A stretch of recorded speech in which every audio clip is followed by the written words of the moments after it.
하나님은 이제 언제나 사람을 통해서 역사하십니다. 그래서 각각의 시대에 이제 필요한 사람을 하나님께서 부르시죠.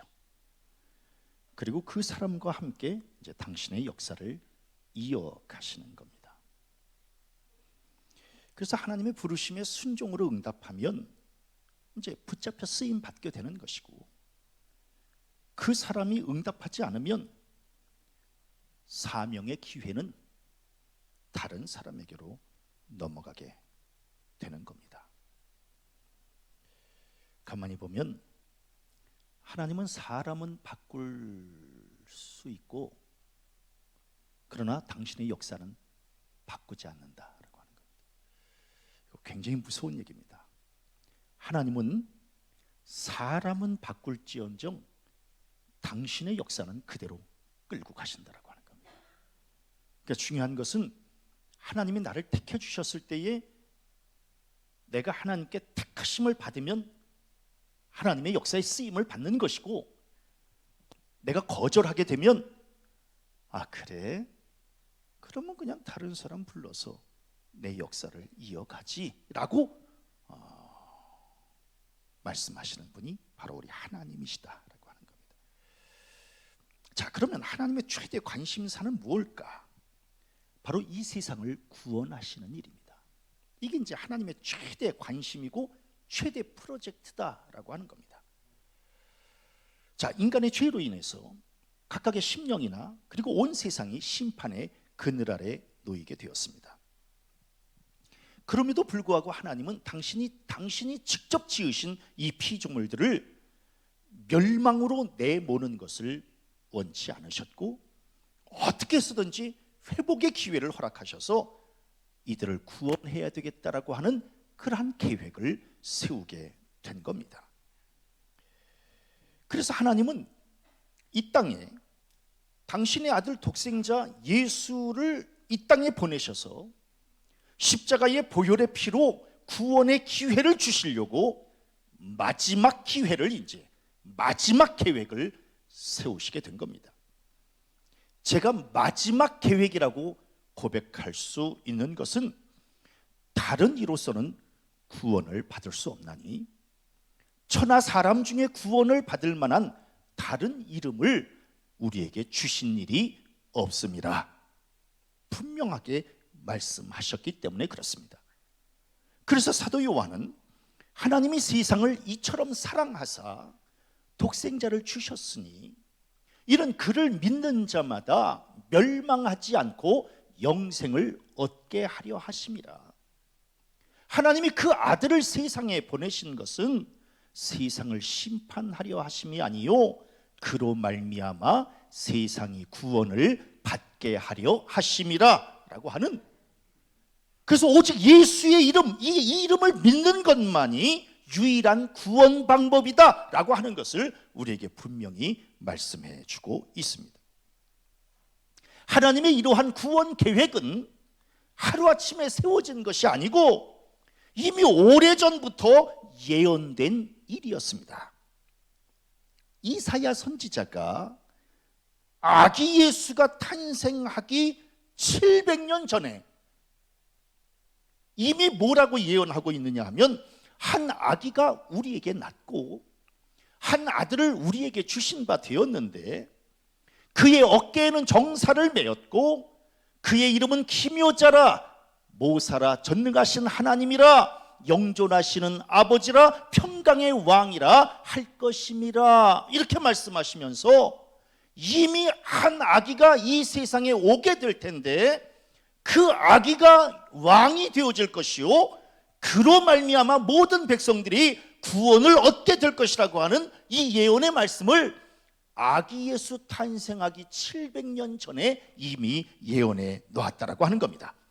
그래서 이사야 선지자는 뭐라고 고백해요? 보라, 처녀가 잉태하여 아들을 낳을 것이요 그의 이름을 임마누엘이라 하리라 라고 고백하고 있는 겁니다.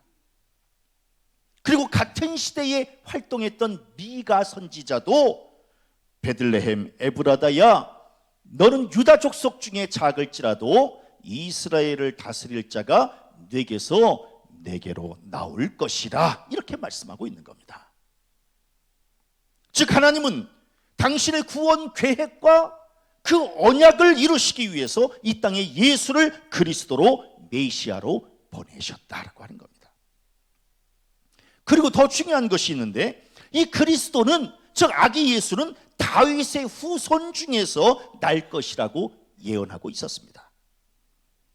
다윗의 후손으로 나는 자가 바로 그리스도다라고 하는 거죠.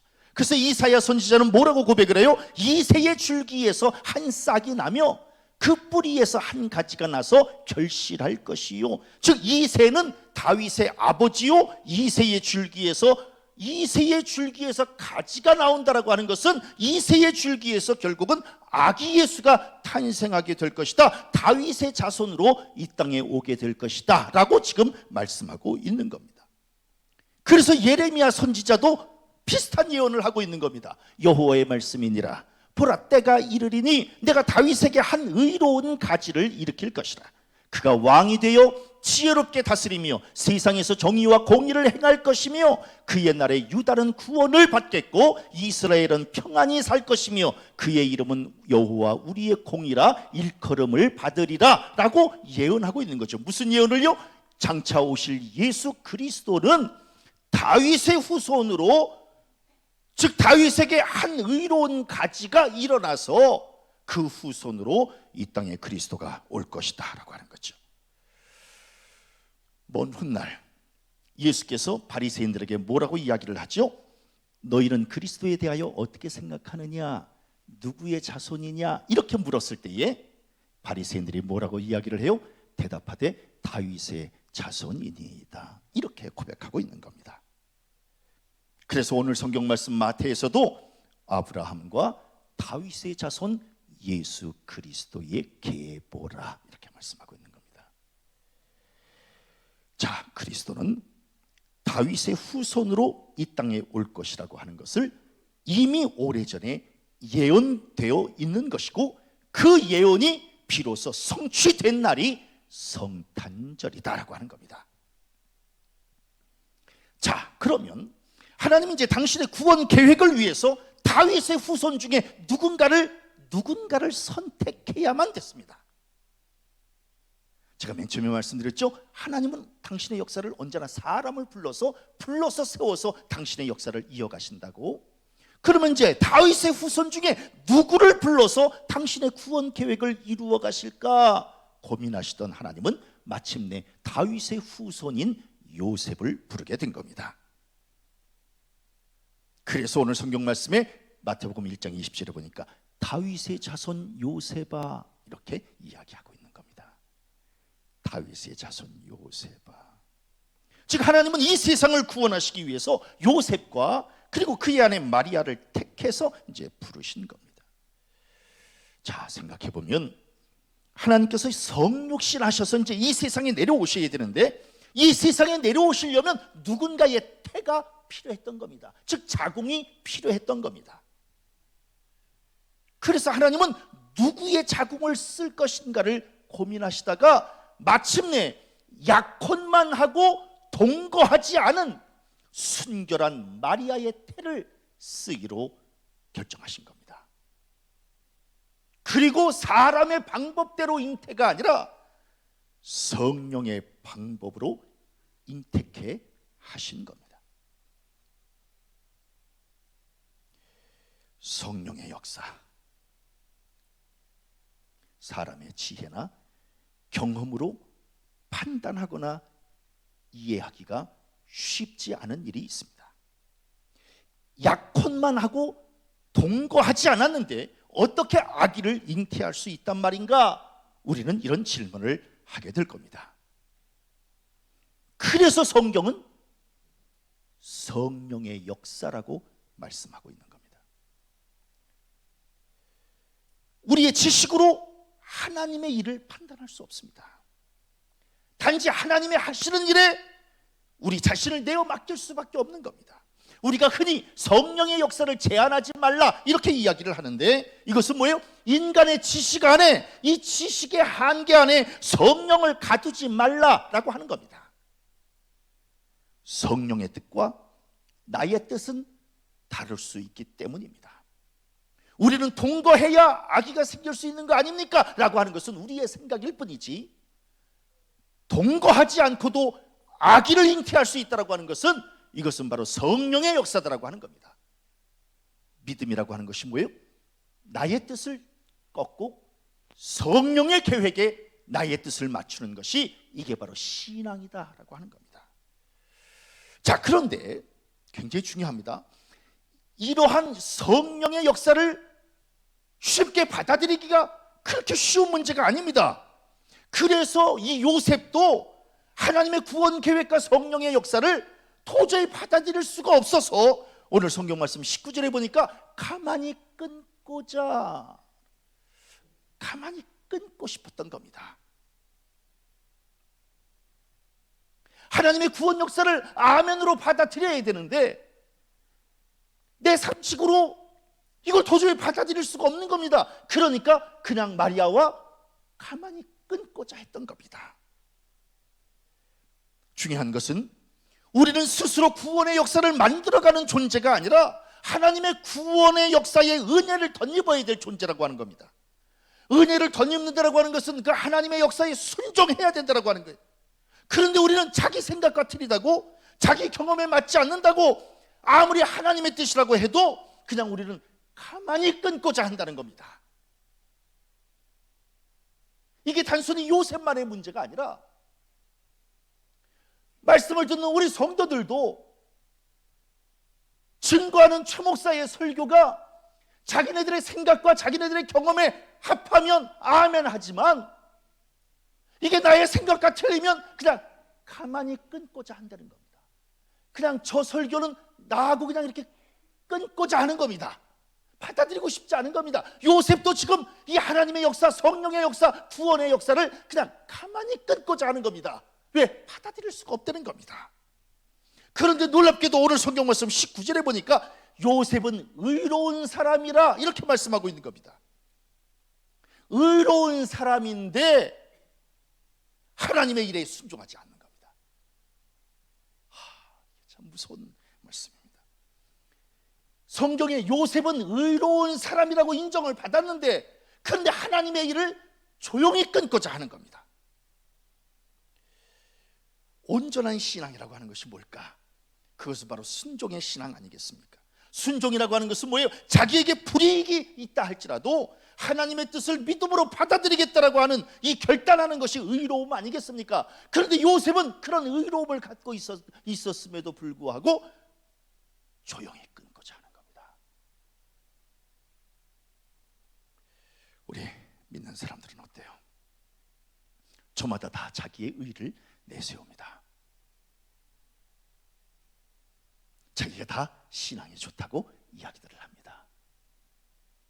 그럼에도 불구하고 자기 뜻에 맞지 않으면 그냥 가만히 끊어버리려고 하는 겁니다. 하나님의 역사를 끊어버리려고 하는 거예요.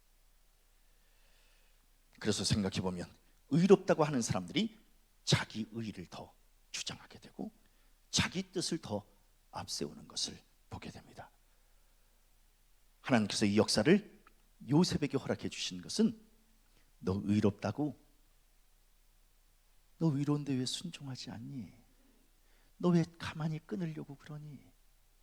너 의롭다며, 의롭다고 인정을 받았지, 그런데 왜 순종하려고 하지 않니? 왜 가만히 끊고자 하니? 왜 네 생각대로 하려고 하니? 그거를 지금 일깨워 주시고 이 계획을 세우신 것이다 라고 하는 겁니다. 요셉은 조용한 성격을 갖고 있었던 사람이었습니다. 그래서 성경을 보면 마리아가 언제나 요셉보다 앞서 있습니다. 이것도 참 재밌어요. 오늘 성경 말씀 보면 요셉이 마리아와 약혼하고 이렇게 나와야 되잖아요. 그렇죠? 그렇죠? 네. 요셉이 앞서 있어야 되잖아요. 그런데 오늘 성경 말씀이 뭐예요? 마리아가 요셉과 약혼하고 이렇게 나와 있습니다. 그래서 아하, 요셉은 조용한 사람이었구나. 그래서 뭘 하든지 언제나 마리아가 앞섰던 사람이었구나라고 하는 것을 이제 보게 됩니다. 그래서 조용한 성격이었기 때문에 19절에 보니까 드러내지 아니하고 가만히 끊고자 했다는 겁니다. 드러내는 걸 싫어했다는 겁니다. 지금 나의 이러한 이 사생활, 이러한 일들이 밖으로 드러나는 것을 꺼려하는 겁니다. 조용한 성격입니다. 조용한 성격 무섭습니다. 차라리 욱하는 사람이 낫습니다. 예? 조용한 성격을 언제나 조용히 끊고자 하는 겁니다. 왜? 자기 감정, 차라리 욱하는 사람은 자기 감정 겉으로 드러내기 때문에 상대방에게 대처할 기회를 주는데, 조용한 사람은 조용히 끊는 겁니다. 그러니까 이 사람이 무슨 생각을 갖고 있는지도 모릅니다. 조용하기 때문에. 그러니까 조용히 있다가 갑자기 자기 결정대로 딱 하고 그냥 끝을 내는 겁니다. 그래서 요셉이 이러한 성격적인 특성 때문에 그랬구나. 끊는 사람은 소극적인 사람이고 내성적인 사람입니다. 그래서 뭐예요? 그냥 안 보면 그만이지 뭐, 떠나면 끝이지, 이렇게 생각하는 겁니다. 그러면서 매사에 피하는 겁니다. 예? 그냥 조용히 그냥 끊으면 되는 거지 뭐 복잡하게 이 일 가지고 고민할 필요가 있는가? 우리 성도들 제발 끊지 말고 어떻게 해서든지 이어가시기를 바랍니다. 이게 성숙함이고 이게 믿음이지, 매사에 끊는 이것은 온전한 삶이라고 말할 수 없습니다. 그래서 저는 연결하는 삶이 성숙한 사람이고 믿음의 사람이다. 한번 따라합니다. 끊지 말고 잊자. 끊지 말고 어떻게 해서든지 이어야 되는 겁니다. 어떻게 해서든지 이어야 되는 거예요. 그러면 그냥 조용히 끊으면 평안한가? 아닙니다. 오늘 성경 말씀에 보니까 조용히 끊으려고 했는데, 그런데 요셉은 두려움과 무서움에 빠지게 됐다는 겁니다. 그래서 천사가 뭐라고 이야기를 해요? 20절에 보니까 무서워하지 말라, 이렇게 말씀하고 있는 겁니다. 요셉은 자기 능력과 자기 생각의 범위를 넘어선 일이 자기 앞에 닥치게 되니까 한순간에 무서움에 확 빠지게 된 겁니다. 자기 생각 앞세우면 무서움입니다. 하나님의 뜻에 순종하고 성령의 역사에 나를 내어 맡기면 평안함입니다. 우리 성도들 무서워하지 말고 평안하시기를 바랍니다. 그냥 이 꼴 저 꼴 보지 않으려고, 그냥 평안하려고, 그냥 가만히 끊으려고 했는데, 그러면 과연 평안했을까? 아닙니다. 무서워했고 두려움에 빠졌다라고 하는 겁니다. 그럼 왜 무서워했을까? 간단합니다. 자기 것을 놓치는 것에 대한 두려움과 염려 때문에 그렇다라고 하는 거예요. 요셉은 사람들의 구설수에 오르는 것을 무서워했습니다. 그래서 그냥 조용히 마리아와 파혼하려고 했던 겁니다. 사람들의 구설수에 오르는 게 싫었던 겁니다. 그리고 그동안 자기가 쌓아왔던 의로움, 자기가 지켜왔던 인격, 이 자존감, 이걸 잃게 될 것에 두려움이 있었던 겁니다. 그는 하나님의 구원의 역사에, 성령의 인도하심에, 언약의 성취를 이루어가는 일에 붙잡혀 쓰임받는다, 이런 거 다 소용없습니다. 그냥 개인의 문제가 복잡해지는 것을 원치 않았던 겁니다. 그래서 요셉은 통이 좁은 사람이었구나라고 하는 겁니다.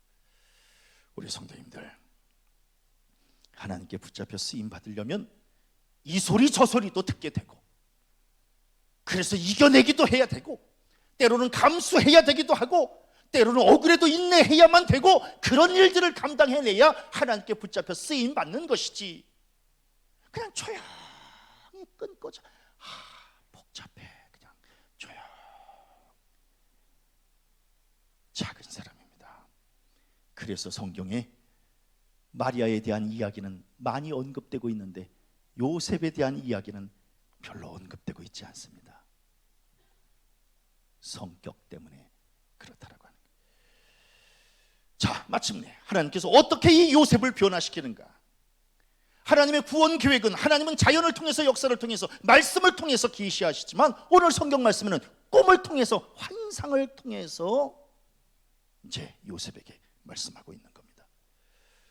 우리 성도님들, 하나님께서 언제 어디서 어떻게 말씀하실지 모르니 늘 깨어있어 긴장하며 세심하게 들을 준비를 하고 있어야 되는 겁니다. 최 목사는 언제 하나님의 말씀을 많이 들어요? 네, 저는 말씀을 묵상할 때 하나님의 말씀을 듣게 되는 겁니다. 제가 지난번에 말씀드렸죠. 목욕탕에서도 하나님께서 노래를 허락하셔서 목욕을 하다 말고 노래를 만들어야만 되는, 하나님이 언제 어디서 어떻게 말씀하실지 모르니 그걸 들어야 되는 겁니다. 그래서 사무엘은 뭐예요? 사무엘이 말씀하옵소서 주의 종이 듣겠나이다 이렇게 고백하는 거 아니겠습니까? 그러니까 하나님의 말씀을 듣는 겁니다. 그런데 지금 마침내 주의 천사가 요셉에게 지금 나타나서, 꿈에 나타나서 뭐라고 말씀하셔요? 아들을 낳으리니 그 이름을 예수라 하라, 이제 이렇게 말씀하시는 겁니다. 그게 무슨 뜻이에요? 그가 자기 백성을 그들의 죄에서 구원할 자다라고 하는 의미를 갖고 있는 겁니다. 그리고 또 주의 천사가 뭐라고 또 꿈속에서 이야기를 해요? 아들을 낳을 것이요 그의 이름은 임마누엘이라 하리라. 그 계시는 뭐예요? 하나님이 우리와 함께 계시다라고 하는 말씀입니다. 아하, 이 땅에 오실 아기 예수는 하나님의 계획에 따라서 모든 백성들의 죄를 사하시며 구원하실 분으로 오시는 것이고, 그 아기 예수는 모든 사람들과 함께 계시면서 은혜와 평강과 축복을 허락해 주실 분으로 이 땅에 오실 분이구나 라고 하는 것을 우리에게 이제 말씀해 주고 있는 겁니다.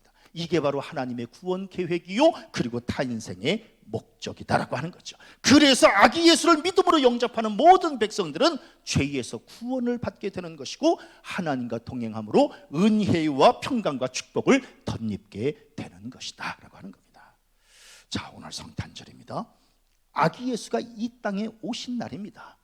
그러면 이 아기 예수를 각각의 심령 속에 맞이함으로 우리 성도들의 죄가 씻어지고 심판이 구원으로 바뀌고, 그리고 영원한 천국에서 내가 하나님과 함께 산다라고 하는 그러한 믿음의 확신이 우리 성도들의 심령에 심어지시기를 바랍니다.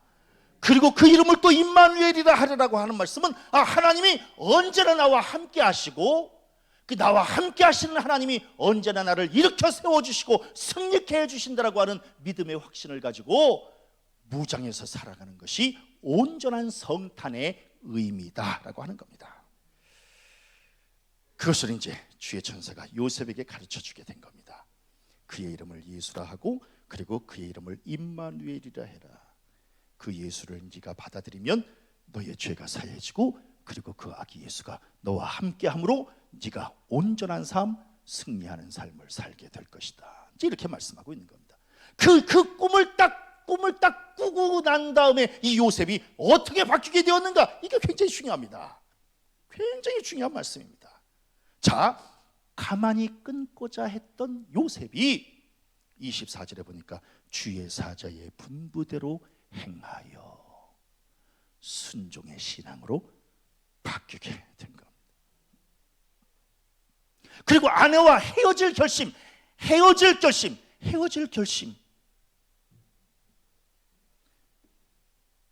영화를 안 보셨군요.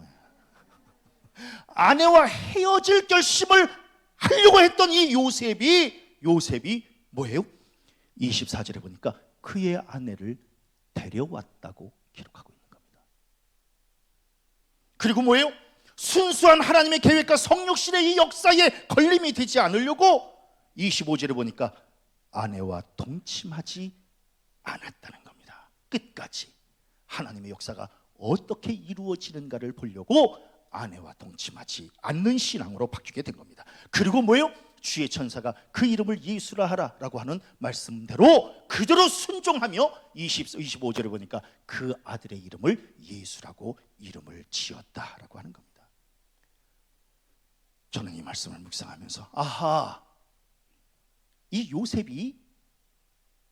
요셉의 맨 처음의 신앙은 불순종의 신앙이었는데, 그래서 하나님의 역사를 그냥 조용히 끊어내고 자기 뜻대로 그냥 하고 싶었던 그러한 삶이었는데, 진정한 아기 예수를 맞이하게 되니 그의 신앙이 완전히 순종의 모습으로 바뀌게 되었다라고 하는 겁니다. 그래서 성탄의 신앙이 뭘까? 성탄의 신앙이라고 하는 것은 나의 의로움을 내려놓고 하나님의 뜻과 하나님의 계획에 순종하는 것이고, 그리고 하나님의 계시의 말씀에 귀를 기울이는 것이고, 그 명령대로 행하는 것이, 이것이 바로 성탄신앙이 아니겠는가? 특별히 하나님의 계시와 명령에는 언제나 축복이 예비되어 있다고 하는 사실을 깨닫고, 성탄신앙을 우리가 간직하려면 우리 성도들, 나의 생각과 나의 주장, 이건 내려놓고 하나님의 역사하심에 순종하는 온전한 신앙으로 다시 무장하시기를 간절히 바랍니다. 성탄절, 내가 기뻐하는 날이 아니라 우리의 순종을 보시고 하나님이 기뻐하실 날이다. 우리의 계획과 우리의 순종, 하나님의 계획과 우리의 순종이 만나서 결국은 아기 예수를 탄생케 하고 체험하게 되는 복된 날이 바로 성탄절이다라고 하는 겁니다. 진짜 성탄절을 체험하고 싶은가? 순종의 신앙으로 거듭나시기를 바랍니다. 정말 성탄의 기쁨으로 충만케 되기를 원하는가? 나의 뜻, 나의 의로움 내려놓고 하나님의 계획에 나를 내어 맡기시기를 바랍니다. 그래서 2022년 성탄절을 기점으로 우리의 신앙이 불순종의 신앙이 순종의 신앙으로 바뀌고, 나의 뜻이 하나님의 뜻으로 바뀜으로 온전한 성탄을 가슴에 품고 살아가는 복된 성도들 되어지시기를 주님의 이름으로 간절히 축원합니다.